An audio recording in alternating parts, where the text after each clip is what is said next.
Buenos días, mi nombre es Juan Luis de la organización de Finance Meeting y quiero daros la bienvenida a este webinar organizado junto con JUS sobre finanzas más ágiles y con mayor control, claves para mejorar sin sobrecargar al equipo. Comentaros un par de cosas al respecto del funcionamiento del mismo. Si tenéis cualquier pregunta, podéis plantearla a través de la sección Preguntas y respuestas que tenéis en la parte inferior de las pantallas. Cuando abandonéis la sesión, os aparecerá un pequeño cuestionario que agradeceríamos completarais. Comenzamos ya presentando al moderador del debate, Cristian Muñoz, Product Evangelist de JUS. Cristian, cuando quieras, puedes comenzar.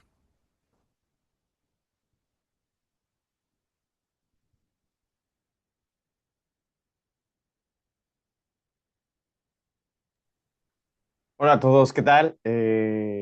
Un pequeño problemita de internet, pero bueno, nada, muchísimas gracias por estar en este webinar donde justamente vamos a hablar de finanzas que son más ágiles y que nos permiten tener un mayor control dentro del departamento financiero. Antes de presentar a los ponentes que tendremos hoy en esta mesa, me parece importante dejar claro por qué queremos hablar hoy de este tema sobre esta sobrecarga que tienen los equipos. El 50% de las organizaciones en Europa, incluida España, siguen gestionando el cierre financiero de una forma manual, esto quiere decir con Excel, y los equipos financieros, a pesar de que cada vez utilizan más IA para mejorar la eficiencia, aún dedican una gran parte del tiempo a corregir errores, a reconciliar datos, a reenviar declaraciones, y estas tareas generan retrasos en cierre, como ya lo he dicho, trabajos de reprocesamiento, de retrabajo y esta carga operativa oculta de la que queremos hablar hoy.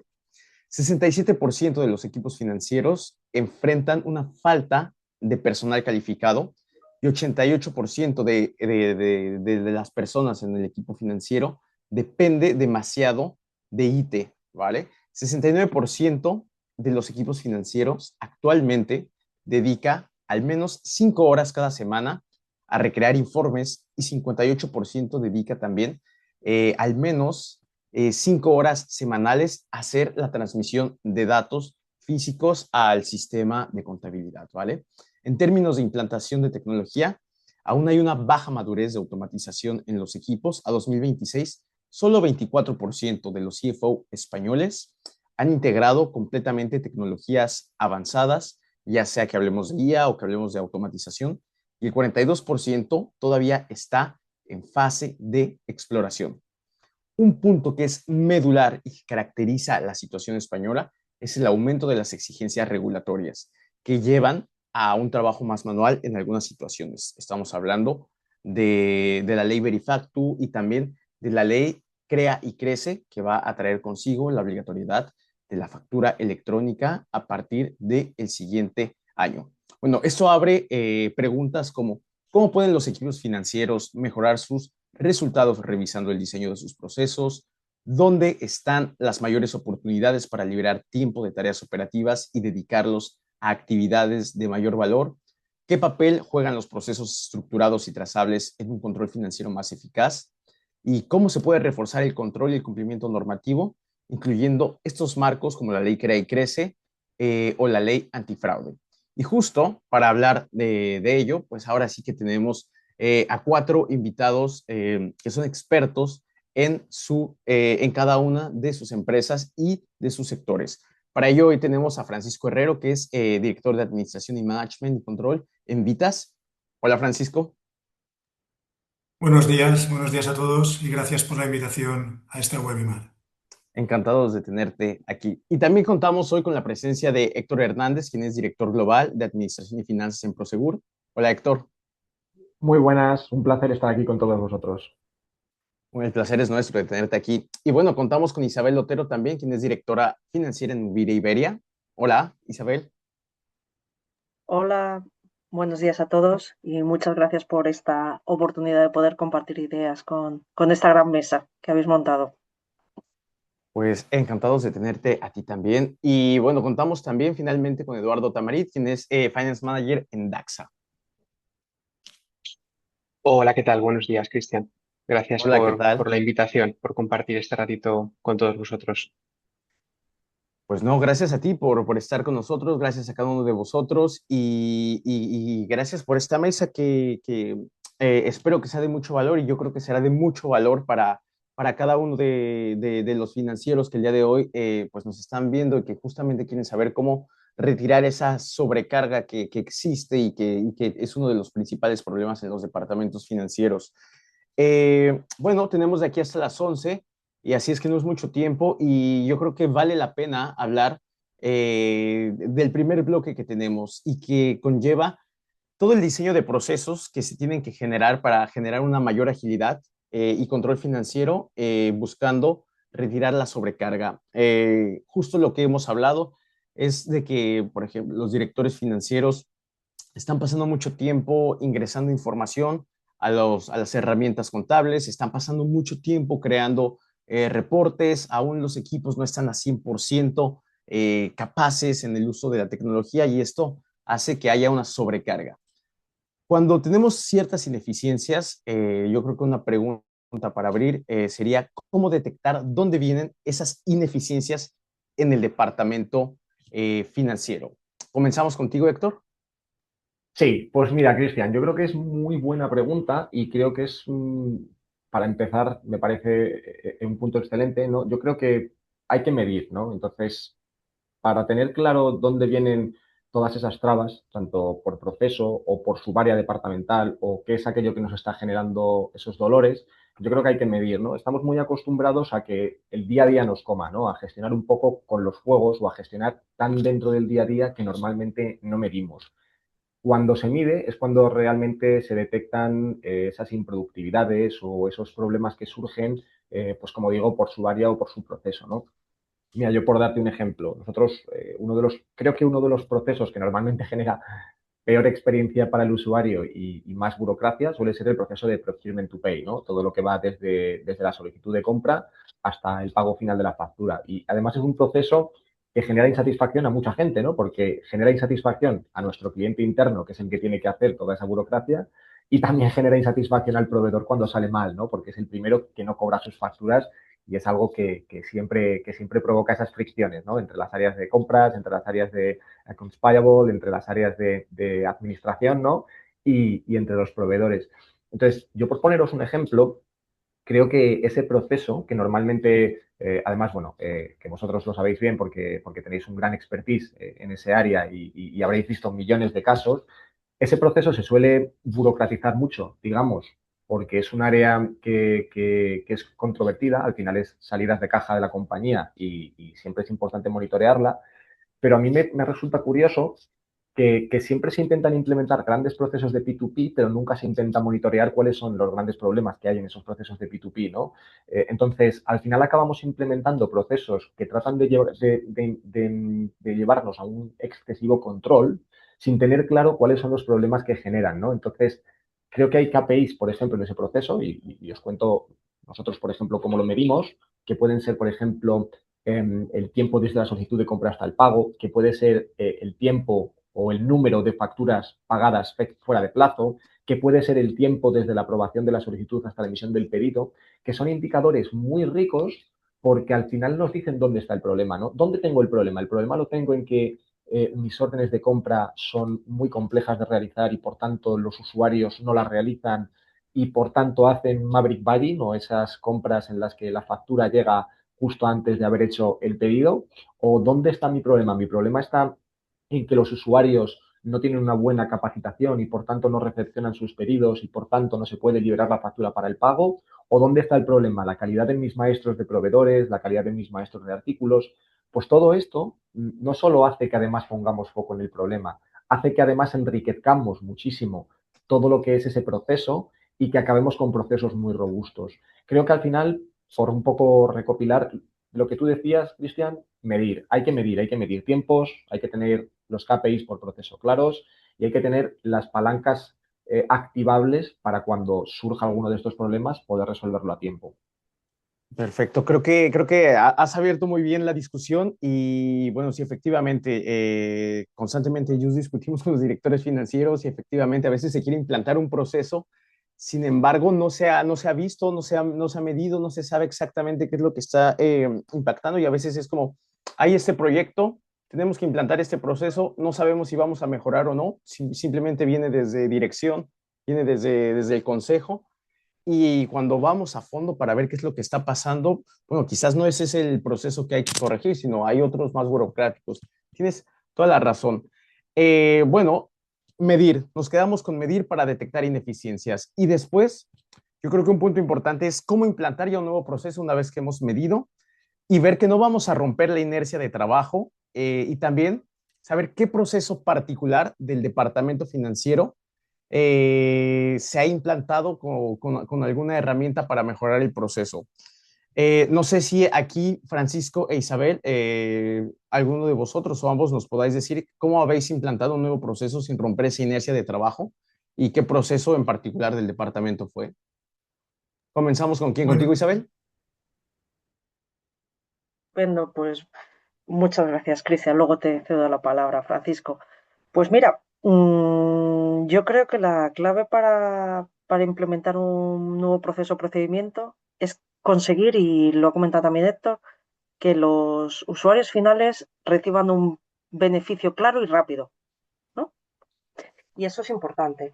Y también en línea con lo que habéis estado comentando, ahora hay mucha tecnología para todo y las empresas tendemos a adaptar nuestros procesos a la tecnología y no entender nuestros procesos y luego buscar la tecnología, ¿no? Y en nuestro caso eso no, nos pasó. Nosotros implantamos toda la automatización de la gestión de los gastos de viaje, locomoción, que además es un proceso crítico porque estás jugando con el dinero de la gente, ¿no? Y bueno, llegamos el equipo financiero nuevo y nos planteamos que era imposible seguir gestionando tickets y tickets y tickets y la aprobación de la aprobación. Cuando llegaban a finanzas habían pasado 4 meses, o sea, ya estamos haciendo procesos que realmente no tenían ningún tipo de sentido. Eh, lo primero que hicimos fue revisar el proceso, simplificarlo, porque además son estos procesos que se quedan ahí por años y ya no tienen sentido. Y una vez que entendimos cuál era el proceso, lo simplificamos y entendimos los puntos de dolor del proceso es cuando salimos a buscar la tecnología. Y una vez que conseguimos ese match perfecto, pues ya os digo que fue aquello, bueno, totalmente rodado. En un mes ya habíamos conseguido que el 95% de la compañía estuviese totalmente alineada y súper contenta con el tema. El 5% fue por culpa del aprendizaje y en 2 meses ya nadie se acordaba de los tickets para arriba, los tickets para abajo, las aprobaciones y habíamos conseguido un proceso mucho más eficiente porque ahora habíamos marcado las reglas de aprobación y eran totalmente automáticas. Por lo tanto, mucho más eficientes, se redujo el fraude, fuimos más ágiles, se pagaba todo en la nómina, se tributaba todo como debía de ser.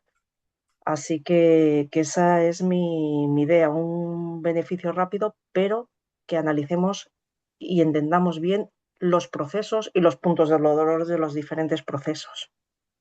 Perfecto, bueno, lo has dicho, comprender, simplificar y hacer una búsqueda de la tecnología, pero vas muy en el mismo camino que Héctor, una comprensión primero, ya sea como él lo ha dicho, a través de la medición de KPIs o de una revisión de otra forma de los procesos. Francisco, de tu lado, ¿nos puedes hablar de algún proceso que hayas implantado donde hayas visto que no se, o cómo has hecho para que no se rompiera esa inercia de hola, trabajo? buenas. Pues sí, yo, a ver, coincido un poco con lo que comentaban los compañeros, con lo que comentaba Isabel hace un momento y lo que comentaba Héctor al principio, ¿no? Que al final lo más importante en el rediseño de los procesos es identificar esos puntos de dolor y ver cómo los podemos rediseñar, cómo los podemos implantar. Yo os puedo hablar en nuestro caso por el sector en el que me encuentro, sector muy específico, que es el sector salud, en el que nos encontramos en un sector que hay variabilidad de pruebas diagnósticas, de intervenciones quirúrgicas que se realizan en estos hospitales, nosotros hace unos años rediseñamos el proceso Order to Cash, ¿no? Porque, como decía, en nuestro sector, al haber tanta variabilidad de prestaciones, de intervenciones, de pruebas a realizar, lo que es el proceso de facturación a cobro es muy específico. Entonces, ahí yo sí que diría que para mí es muy importante la parte de la tecnología, es muy importante, pero es muy importante también cómo tenemos enfocados a los equipos, ¿no? Y os pondré el ejemplo, yo empecé por la parte de los equipos. Yo cuando me encontré en la situación de que tenía que rediseñar el proceso y viendo toda la variabilidad que teníamos, lo primero que hice fue especializar al equipo. Es decir, nosotros trabajamos en los hospitales Vitas con compañías aseguradoras, trabajamos con el Sistema Nacional de Salud, trabajamos con pacientes privados, trabajamos con pacientes internacional. Cada tipo de garantes tiene una forma de facturación totalmente distinta, con unas reglas de facturación específicas para cada uno de ellos. Incluso dentro de compañías aseguradoras, las reglas de facturación no tienen nada que ver de unas compañías a otras. Entonces, lo primero que identificamos, lo primero que hicimos fue especializar nuestros equipos de facturación. Esa fue la primera parte, es decir, montar equipos que cada uno se dedicara a un grupo de compañías, que fueran expertos en cómo se facturaban esas compañías. Esa fue la primera parte, ¿no?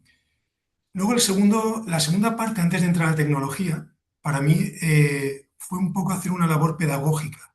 Y cuando digo una labor pedagógica es, un financiero tiene muy claro cuando rediseña un proceso por qué lo quiere hacer, ¿no? Y puede mostrárselo a su equipo financiero. Y puede entender que rediseñar el proceso Order to Cash, al final el objetivo final es mejorar el cash flow de la compañía. Y eso pasa porque tengo que reducir los días pendientes de emitir y tengo que reducir los días pendientes de cobro. Pero no todo el mundo lo tiene tan claro, ¿no? Entonces, cuando te encuentras con compañeros que a la hora de facturar dependes de que se haya hecho bien una orden clínica, de que se haya hecho correctamente o se haya redactado una nota operatoria, de que hayas redactado correctamente un informe de alta, que toda esa documentación esté gestionada y depositada en el repositorio gestor documental para que nosotros podamos facturar y acompañar con nuestra factura esa documentación. Tú tienes que hacer una labor muy pedagógica con los equipos asistenciales en que es muy importante que toda esa documentación esté en tiempo y forma para poder emitir la factura. Porque si yo voy a facturar y resulta que me encuentro que me falta uno de estos documentos, yo no puedo emitir la factura y mandársela a la compañía aseguradora. Entonces, el segundo punto fue hacer una cuantificación y explicarle a los equipos asistenciales, médicos, enfermeras, dirección de enfermería, farmacéuticos, lo importante que era que toda esa documentación que acompaña una factura estuviera en tiempo y forma en el gestor documental, ¿no? Esa fue la segunda parte importante. Y luego, lógicamente, como tercer punto, en la solución tecnológica. Nosotros toda esta primera parte, estos dos primeros puntos, los pusimos en marcha cuando ya teníamos claro hacia qué solución tecnológica íbamos. Y esa solución tecnológica tenía que ser 100% digital. Nosotros previamente trabajábamos con montañas de papeles. Hace unos años era muy habitual todavía en hospitales y en clínicas que se trabajara con papel, que se recogían los servicios de los hospitales y se llevaba al departamento de facturación para que con esos papeles facturaran. Nosotros pasamos de eso a trabajar en un sistema digital en el que toda la documentación se redactaba y se cumplimentaba a través de nuestro ERP. Actualmente lo hacemos todo a través de nuestro ERP. Y que los equipos de facturación dejaran de trabajar con papel y trabajaran con ficheros de bases de datos de edging del pendiente facturar. Entonces, esa parte fue la que nos dio la palanca final para que el rediseño del proceso Order to Cash mejorará sustancialmente. Todo ello es súper importante que esta solución tecnológica estuviera en unos estándares de calidad a nivel de protección de datos altísimos, porque en el sector salud nos encontramos en un nivel riesgo crítico alto en cuanto a protección de datos, ¿no? Entonces, nuestra solución tecnológica, nuestra información en nuestro sistema informático tenía que estar muy bien protegida a la hora de manejar, de hacer los envíos a compañías aseguradoras, etcétera, etcétera. Esta sería un poco la experiencia que hemos tenido nosotros en Vitas en cuanto a lo que ha sido el rediseño del proceso Order to Cash. Vale, perfecto, Francisco. Bueno, me parece muy interesante todos los puntos de vista porque tenemos sectores muy diversos y como lo has dicho, a veces creemos que por el sector, por el simple hecho de que es el departamento financiero, todo es igual y no, efectivamente, cada negocio y cada sector tiene procesos muy particulares. Así es que si tenemos alguna pregunta en el auditorio, bueno, os invitamos a que la hagáis. Y bueno, con ello hemos hablado de Order to Cash, P2P, tickets de gastos. Eduardo, de tu lado, ¿dónde ves las mayores oportunidades para liberar tiempo de tareas operativas y dedicarlos a mayor valor? Yo, hola, buenas, Cristian. Yo creo que en este punto lo que tenemos que hacer en cada área financiera, cada CFO, tiene que mirarse muy bien el ombligo, porque al final aquí habrá oyentes de diferentes sectores y como vemos, de momento ha habido 3 intervenciones y las 3 son bastante distintas. Eso significa que no existe una fórmula mágica. En este sentido, en la compañía en la que yo me encuentro, un grupo DAXA, eh, vimos que había un proceso de negocio en relación con la financiación y la tesorería que ocupaba que tiene un peso muy importante en la cuenta de resultados y en cuanto a tareas administrativas. Entonces, pues bueno, desde hace aproximadamente 1 año y medio iniciamos un proceso de cambio del TMS, de la herramienta de tesorería, que buscábamos eh, transformar diferentes teclas de diferentes departamentos. Por un lado, teníamos el tesorero, el departamento, el área administrativa, en la que se estaba invirtiendo muchísimo tiempo en reconciliación bancaria, posición de tesorería, reconstruir datos de un pool bancario de alrededor de 15 entidades nacionales y 6 extranjeras. Entonces, aquí había una labor administrativa que al final esta persona realmente no podía realizar tareas que aportaran valor al negocio y por aportar valor, pues podemos entender reducir coste financiero, que a veces pensamos que tiene que estar vinculado con puestos directivos, pero no tiene por qué. El tesorero aquí es quien mejor conoce dónde están generándose las ineficiencias. Entonces, todo este proceso con este cambio radicalmente más ágil. Luego también hay otra parte que es la de aprobación de pagos, que esto creo que es algo que prácticamente todos sufrimos en mayor o menor medida. Si vamos por la banca tradicional y si tenemos un pool de bancos de más de 3 4 bancos, todavía más, tienes que tener instaladas en el móvil tropecientas apps que hacen que, que para aprobar un banco prácticamente tengas que tener un MBA o no eres capaz, ¿eh? Y te vuelves medio loco. Entonces, en esta integración teníamos claro una cosa, que queríamos dejar de depender de esto y aprobar los pagos en un portal único. Esto fue algo que también hicimos y al final para los apoderados era un alivio, o sea, era una manera de fidelizar a los apoderados en este cambio de TMS. Entonces, ¿qué estamos haciendo? Estamos fidelizando a la alta dirección en cuanto a vamos a cambiar, pero va a ser mejor para vosotros. Estamos fidelizando al tesorero de vas a dejar de hacer tareas administrativas a pesar de que vas a tener 1 año de implantación muy duro. Y encima estamos dando una contrapartida de, mira, tienes ese tiempo que no tenías antes para mover fondos. Aquí hicimos una cosa muy guay, que es, a pesar de que el tesorero no tenía poderes notariales para pagar, para aprobar pagos, evidentemente por segregación de funciones, configuramos dentro de la herramienta el que dentro de la misma compañía pudieran mover fondos para ir cubriendo pólizas. Esto es algo que para él fue un cambio sustancial que al final, muchos días, al acabar el día, me dice, mira, hoy gracias a esto le he ahorrado 2.000 euros a la compañía. A lo mejor en un día, por tener esa agilidad de poder, sin depender de la firma mancomunada, ir moviendo fondos. Esto es algo muy interesante. Y luego al CFO nos permite pues empezar proyectos como ya tenemos todo este tiempo disponible, vamos a empezar a montar un presupuesto de cash flow que podamos revisar mensualmente porque la categorización de los movimientos es automática. Entonces, de repente, abrimos un universo que en mi compañía en concreto, eso no era algo que estaba encima de la mesa, el presupuesto de cash flow mensual. Abres un horizonte que para los consejos de administración y alta dirección y comités directivos es algo súper interesante, porque sí, la PL es muy interesante, pero realmente donde se cuecen las habas es donde estamos poniendo el dinero cada mes. Entonces, pues bueno, con proyectos como este, algunos otros no los voy a repetir porque los han comentado mis compañeros, como el de cambio de la aplicación de gastos de viaje, también la cambiamos recientemente y lo que quisimos es integrar la agencia de viajes directamente con la aplicación, que esto era algo que llevaba mucho tiempo al equipo. Y meter dentro de la aplicación el presupuesto para que cada usuario pueda ver si se está pasando o no, que esto ha generado ahorros de manera natural casi, porque La gente es como que no hace falta que le digas nada, es como dice, ostras, me estoy pasando. Lo ve en vivo y en directo.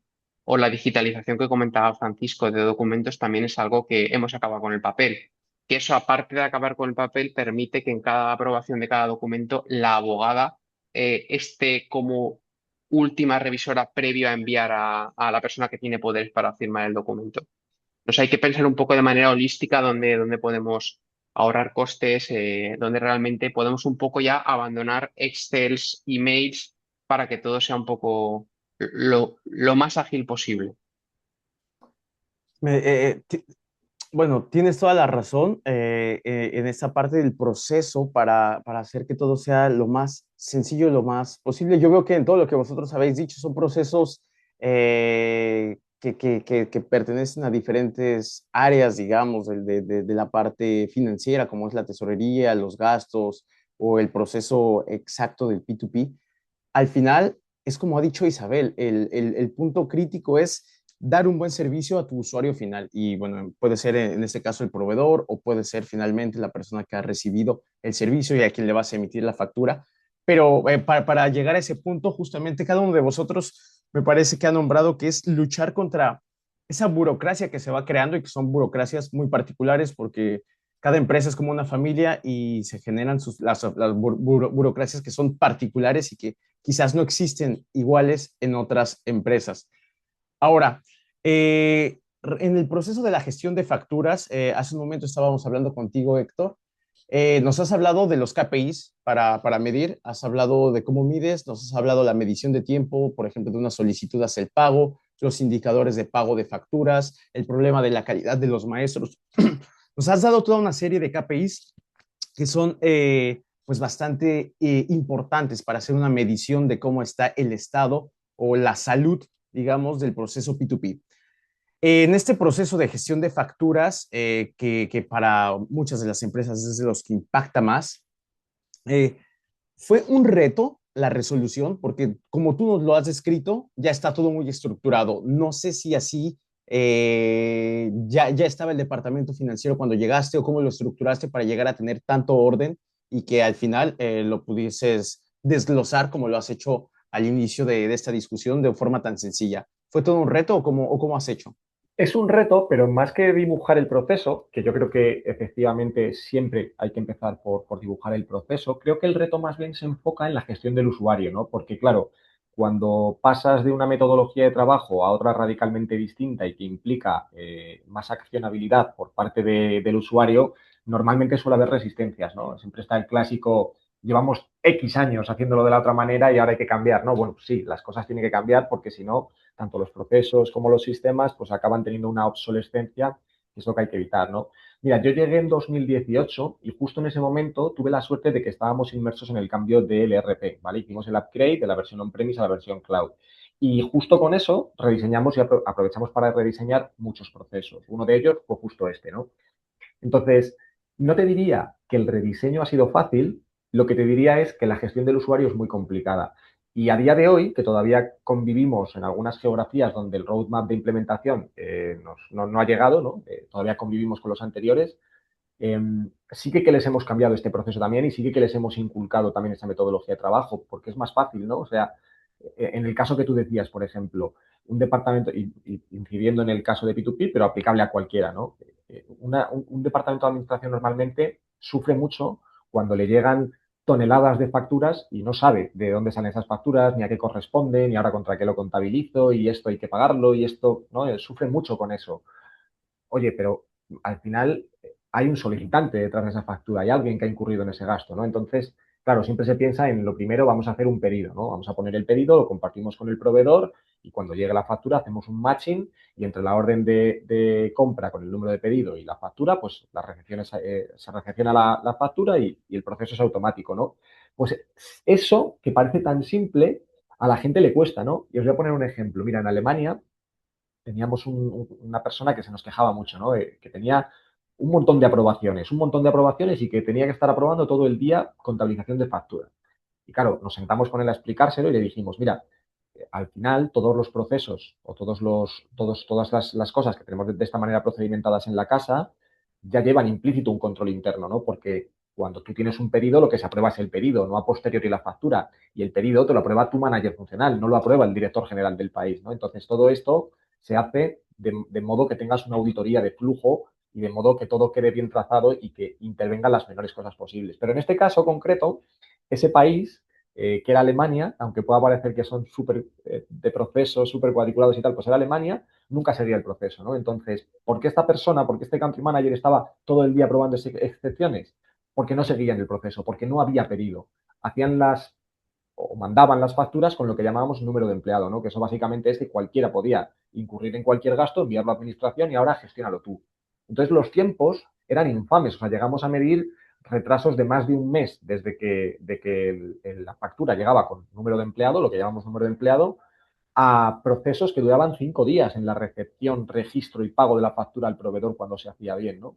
Y creo que, y linkándolo un poco con el principio, creo que en estos casos el enseñarle eso al usuario, que insisto, para mí ha sido lo más difícil, pero en casi todos los procesos que hemos rediseñado, lo más difícil es la gestión del cambio, ¿no?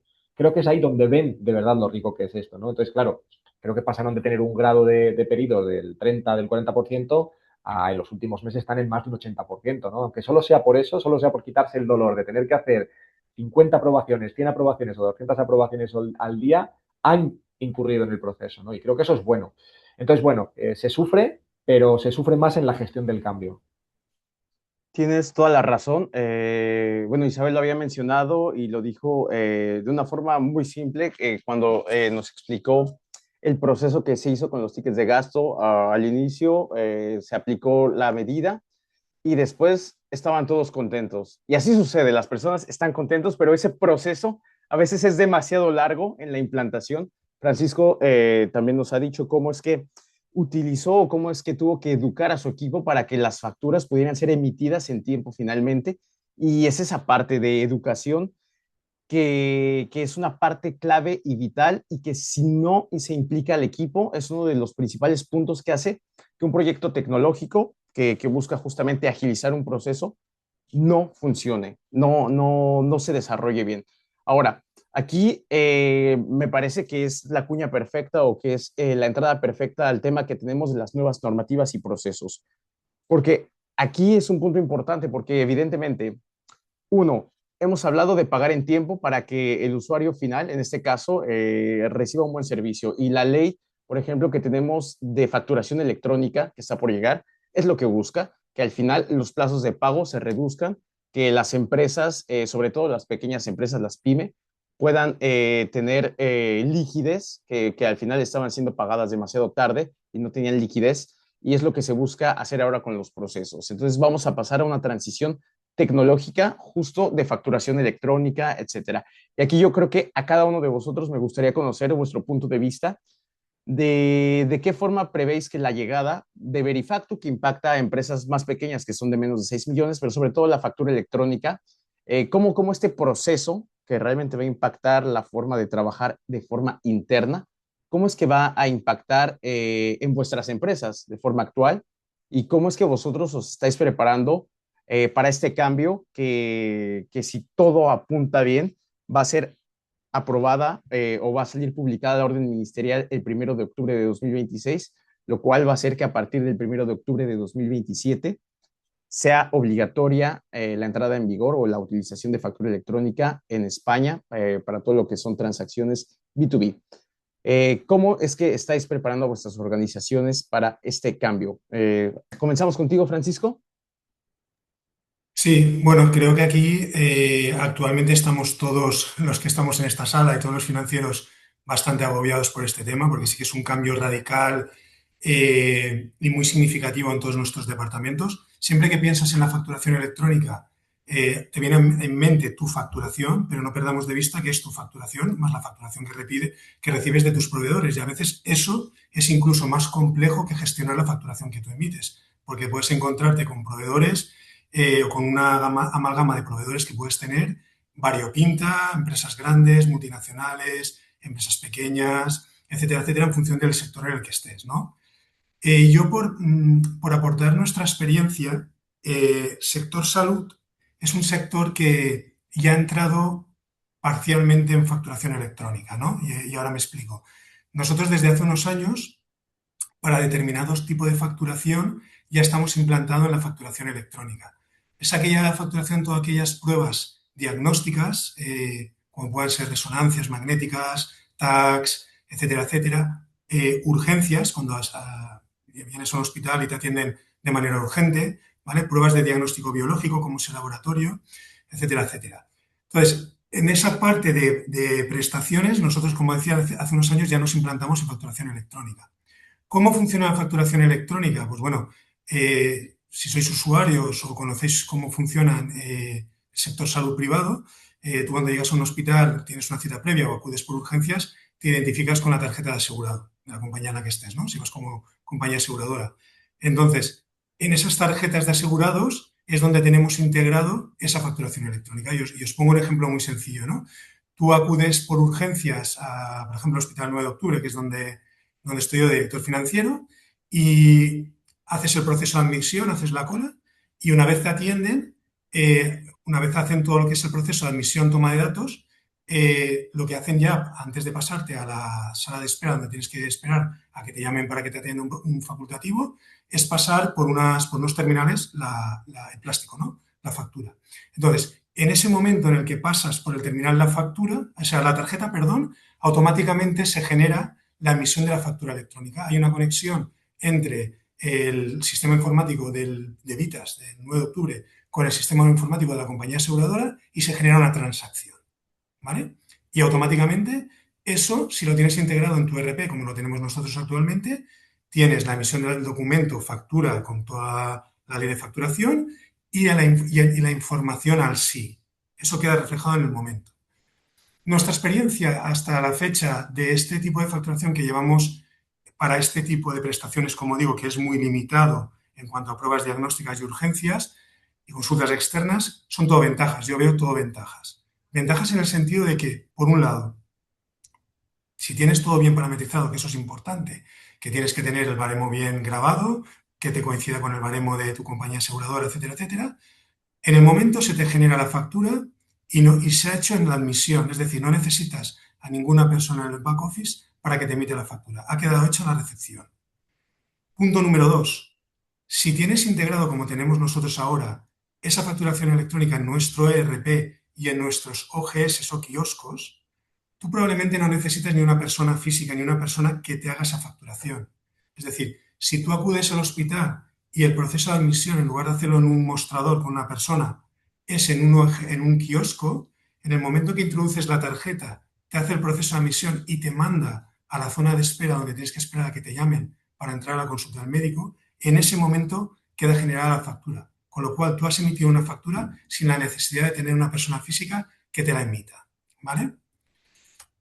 Punto número 3, y más importante, esa factura llega a cobro en el vencimiento que tienes establecido con la compañía.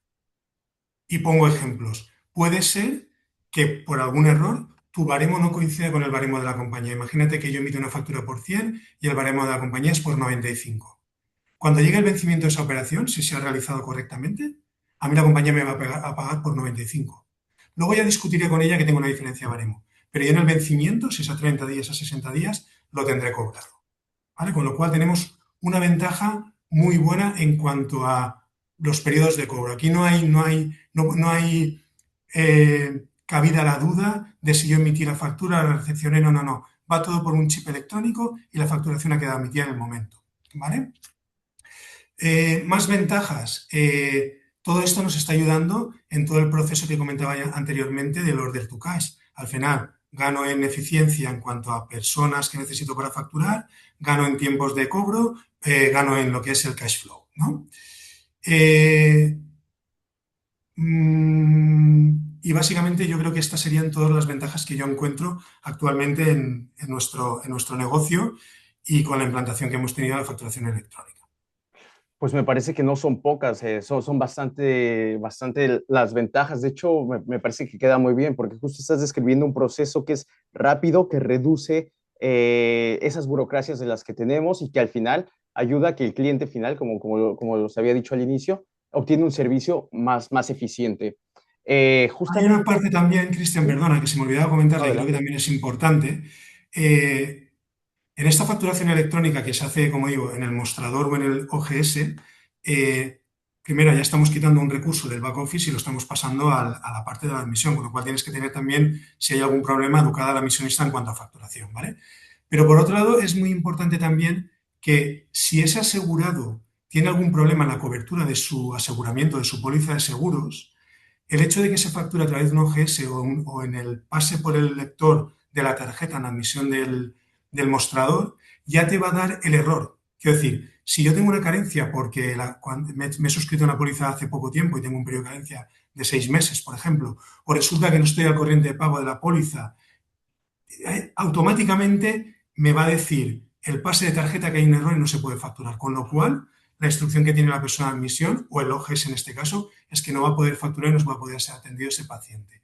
Eso sí, la facturación electrónica te lo encontrabas una vez facturado cuando la compañía te decía que no te pagaba esa factura porque había un problema con el aseguramiento del asegurado. Con lo cual tenemos otra ventaja en cuanto a, lo diría como chivato, con las condiciones y los problemas que puedas tener a la hora de facturar esa prestación asistencial. Pues con eso también agregas una capa de seguridad, sobre todo en el proceso, justamente para que Totalmente. no haya ningún problema.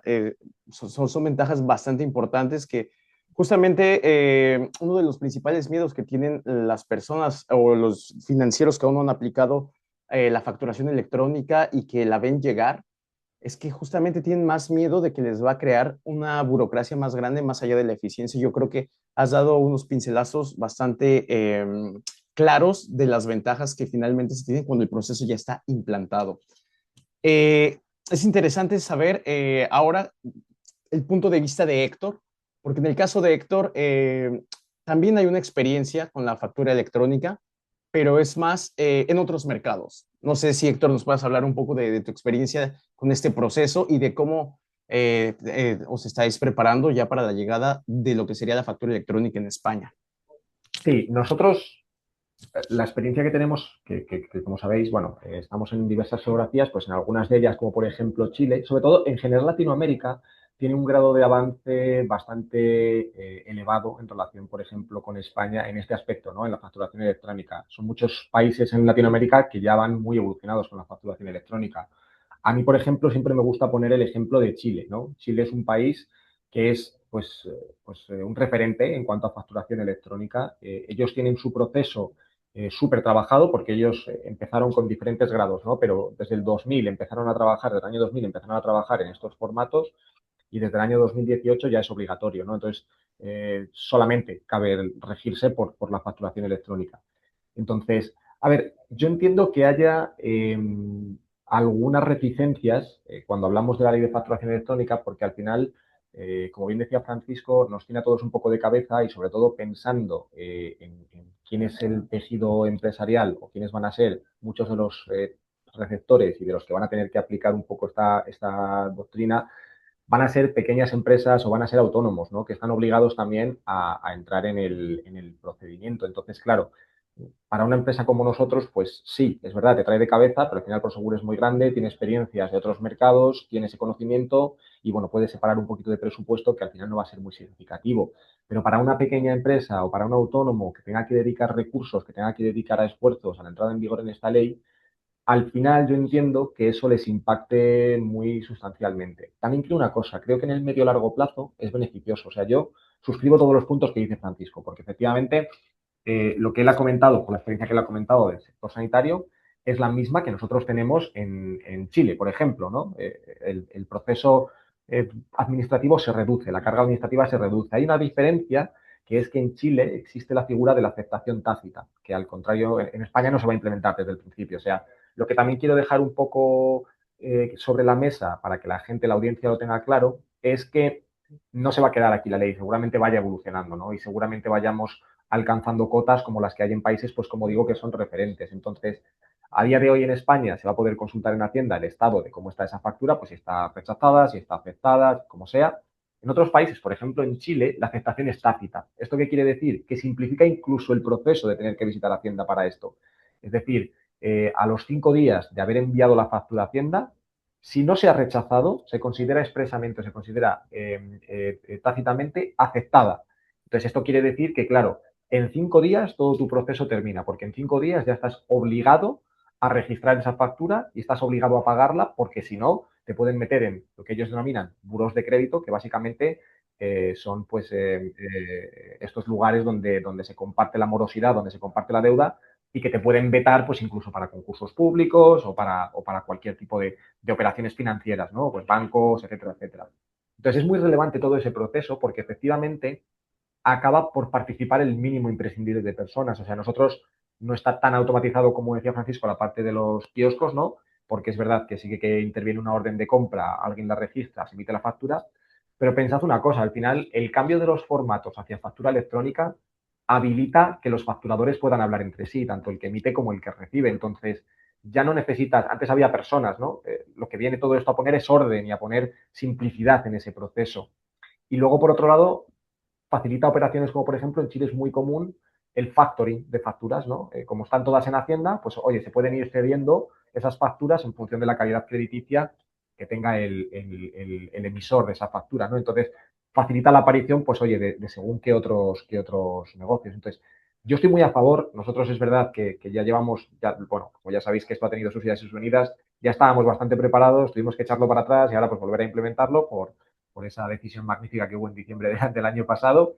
Pero creo que sobre todo los problemas con la ley Crece, con Verifactu, etcétera, etcétera, empiezan en entender un poco cuál es la composición del tejido empresarial español. Empiezan por entender que el principal impacto lo van a asumir pues, players que a lo mejor no tienen esas capacidades a la hora de absorber los costes como sí que tienen las grandes corporaciones, ¿no? Pero bueno, insisto que en el medio largo plazo van a verlo como un beneficio porque van a ser capaces de automatizar y de sistematizar muchas tareas que al final les van a suponer una carga también o una descarga también de esos costes administrativos.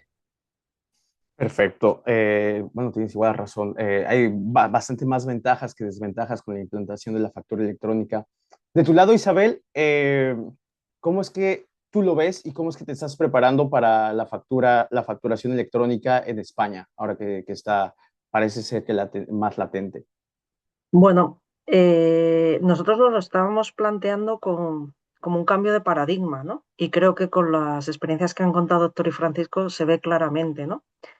Y es una oportunidad para las empresas. Es cierto, como dice Héctor, que las más pequeñas van a sufrir bastante, pero para las que somos más medianas o más grandes, yo creo que es una oportunidad porque nos obliga a que todos los procesos y todos los sistemas deben estar perfectamente conectados y coordinados. Entonces, ahora mismo hay que revisarse con la mente muy abierta todos los procesos, todos los procedimientos y asegurarnos que no hay gap entre ellos, porque si no, el proceso no va a correr.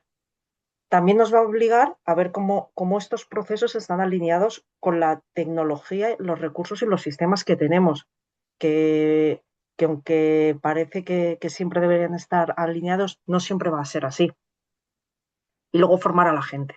Entonces va a ser un cambio de paradigma, una manera de trabajar distinta y todas las ventajas que todos podíamos suponer que iban a tener, a través de la experiencia, Francisco y Héctor nos han confirmado que efectivamente van a ser así.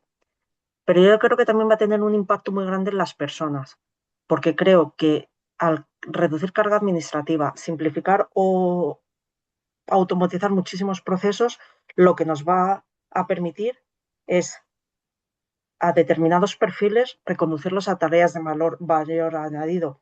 Esto redunda en la calidad del servicio que prestemos, la calidad de la información financiera que generemos y en las personas mucha más motivación, que además ahora sabemos con el problema que está habiendo en el asentismo en España, que no es hoy el foro, pero cuando la gente está más motivada, automáticamente el asentismo también se reduce, ¿no? Entonces, bueno, va a ser una travesía del desierto, pero creo que francamente lo que viene va a ser muy bueno y va a ayudar muchísimo a las empresas. Muy bien, bueno, pues yo también creo que así será. Eduardo, ¿tú cómo lo ves? ¿Cómo ves el impacto que va a tener la facturación electrónica? Bueno, pues por intentar decir alguna cosita que no hayan comentado mis compañeros con los que estoy 100% de acuerdo. Yo creo que si pensamos en oportunidades, a mí se me ocurre una muy buena que es la obtención de subvenciones, el cumplimiento del periodo medio de pago obligatorio al que ahora se vincula la concesión de cualquier tipo de subvención en España. Nosotros, por ejemplo, hemos tenido problemas por muchos proveedores que nos envían facturas predatadas 10, 15 días incluso. Eso significa que te envían una factura, por ejemplo, hoy día 23 y a lo mejor la fecha que le ponen es el día 5.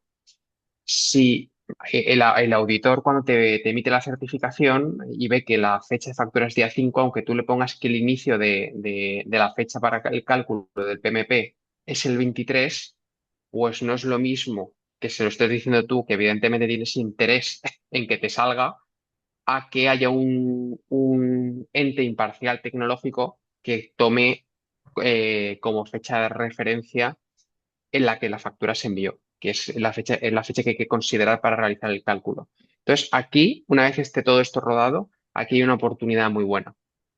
Luego, por otro lado, en nuestro caso, bueno, en nuestro caso trabajamos con Youth y yo lo he tenido claro en todo momento, que es, yo no quiero meter más partners en la ecuación ante un cambio de esta índole, que aparte de que trabajamos bien con Youth, no por eso, sino por simplicidad, por armonizar y homogeneizar nuestros procesos de negocio y tecnológicos. Al final, tenemos un partner, el que sea, que aplicaba tecnología OCR al procesamiento de facturas. Probablemente casi todos de vosotros lo tenéis, porque ahora para las pymes, si hay algún aquí, lo tienes prácticamente gratis con los nuevos ERPs que están saliendo en el mercado y funcionan muy bien.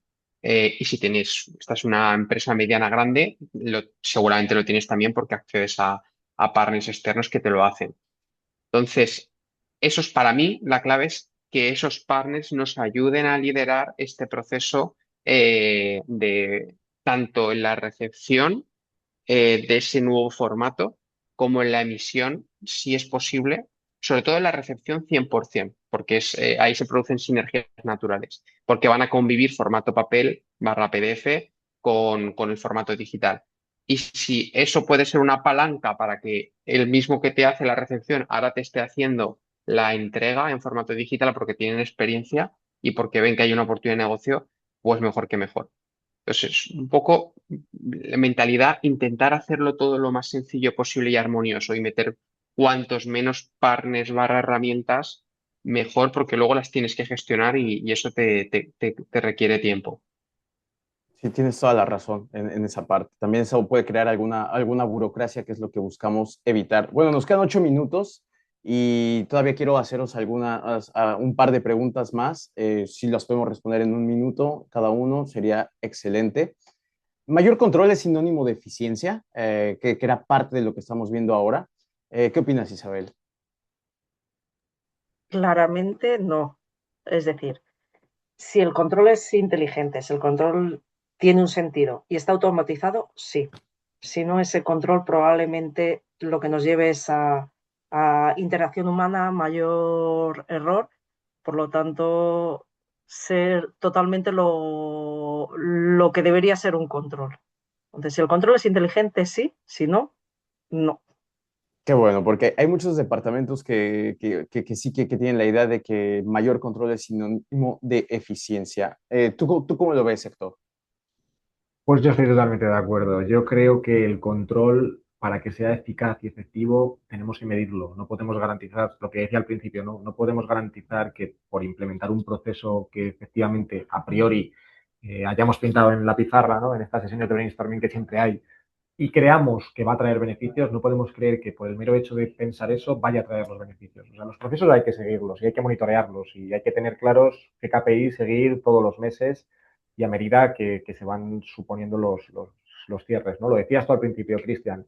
Los cierres a día de hoy, por mucho que hablemos de automatización, que hablemos de inteligencia artificial, que hablemos de transformación, en muchas compañías los cierres son todo menos automáticos. Entonces, ahí es donde se hace complejo medir ese control, porque la gente no está en la medición, la gente está en sacar como pueda el fuego que tiene en ese momento. Entonces, sí, creo que hay que monitorear, que hay que medir y que solamente la medición en el control lleva a traer eficiencia, si no, te lleva al caos. Muy bien. Y bueno, como lo has dicho, hay que medir. Y así es que, Francisco, ¿de qué forma mides que un nuevo proceso te da el resultado esperado en eficiencia? Como, Bien, yo ahí y cojo el testigo de lo que estaba comentando Héctor, porque como él soy mucho de medir también y me encanta tener todos los procedimientos bien medidos. A ver, por ejemplo, y sin salirme, siguiendo con el ejemplo que seguíamos en línea en la Order to Cash, hay KPIs, ¿no? KPIs, facturación, días pendientes de facturar, días de pendientes de cobro, esos serían los KPIs que en ese procedimiento utilizaríamos. Tenemos que tener muy claros en cada procedimiento cuáles son los KPIs que debemos utilizar. Pero luego para mí hay una parte que es súper importante y creo que ayuda mucho en ese control eficiencia, que es que la gente que tenemos en el proceso entienda el por qué y el para qué. Quiero decir, cuando yo le estoy pidiendo a una persona que hay que ser ágil en emitir una factura y que para ser ágil tiene que estar toda la documentación en tiempo y forma preparada para poder emitirla, ella tiene que entender que eso no se hace porque sí. Tiene que entender porque ahí hay unos impactos en el cash flow, en la cuenta de resultados, etcétera, etcétera, y cuál es la importancia de hacerlo, ¿no? Yo cuando implementamos los cambios de procedimientos en Vitas, al principio con el equipo de facturación tenía reuniones semanales en las que iba midiendo y les iba mostrando los resultados de lo que íbamos obteniendo y cómo íbamos bajando esos días del pendiente de emitir, y les iba mostrando, aunque todo el mundo no puede tener el mismo nivel y no puede entender, pero les iba mostrando cómo eso beneficiaba y aumentaba el cash flow de la compañía. Entonces, para mí, KPIs y pedagogía en el saber el por qué y para qué. el por qué y para qué. Perfectamente. Ser lógicos. Eduardo, ¿tú cómo lo ves? ¿De qué forma tú mides un nuevo proceso? A ver, yo creo que los CFOs ya hace unos años que nos hemos quitado una careta y nos hemos puesto otra. Hace años, cuando el CFO entraba en la cocina y el equipo de ventas estaba hablando tranquilamente, entrabas y de repente se hacía el silencio, ¿no? O sea, éramos un poco el control, el orden era nuestra punta de lanza y yo creo que ya no estamos ahí. Creo que estamos ahora mismo, lo que se espera de los equipos financieros es ser agentes de cambio, agentes de transformación y al final, para eso no se necesitan emails bomba en lo que recalquemos lo que hace mal la gente, porque al final pocas veces llamamos a un departamento para decirle que bien has cerrado esta venta o que bien estás haciendo el servicio de customer service este mes, sino al final es, te has equivocado en un abono, esto está mal, esto está duplicado. Entonces, eh, tenemos que estar cerca de la gente, tenemos que entender cuáles son los problemas de la gente, porque a veces estamos desconectados, tenemos que entender por qué en producción están cerrando mal las órdenes de fabricación, qué está ocurriendo. Al final, creo que no lo hacíamos antes y lo tenemos que hacer ahora es bajar al barro, bajar a fábrica, acercarnos al equipo de comercial, entender qué ocurre, por qué, entender que por qué están recibiendo, están cerrando ventas por WhatsApp, por qué en producción no están haciendo bien algún proceso porque a lo mejor tal vez no tienen perfiles tecnológicos. Hay que luchar por blindar los procesos de negocio y eso al final significa estar cerca de la gente y que nos vean como un departamento, como un área accesible, como una palanca. Perfecto. Estamos por terminar, de hecho quedan 2 minutos. Me parece que ya para dar, pues simplemente una conclusión, eh, yo diré que de todo lo que hemos hablado, que ha sido bastante y de mucha calidad, yo me quedo con varios puntos. Medir los procesos, medir para conocer los procesos, que es muy importante para saber dónde estamos teniendo dolor. Después, una simplificación de procesos, como lo ha dicho Isabel. Has hablado de involucrar a las personas ahora, Eduardo. Me parece que lo que ha dicho Francisco y lo que ha dicho también Héctor nos deja ver que ser optimistas de que los nuevos procesos que involucren tecnología, como la factura electrónica, aunque puedan ser dolorosos, van a traer mayor eficiencia y ser accesibles, darle una cara de accesibilidad al departamento financiero. Son puntos importantes para ser más eficaces y retirar la sobrecarga. Yo creo que con eso nos quedaremos para terminar. Esperamos que haya sido de valor para las personas que nos han visto y simplemente quiero agradeceros a cada uno de vosotros por haber estado aquí. Héctor, Francisco, Isabel, Eduardo, ha sido un placer teneros y espero que haya sido de valor también para quienes nos habéis visto. Te cedo la mano, Juan Luis.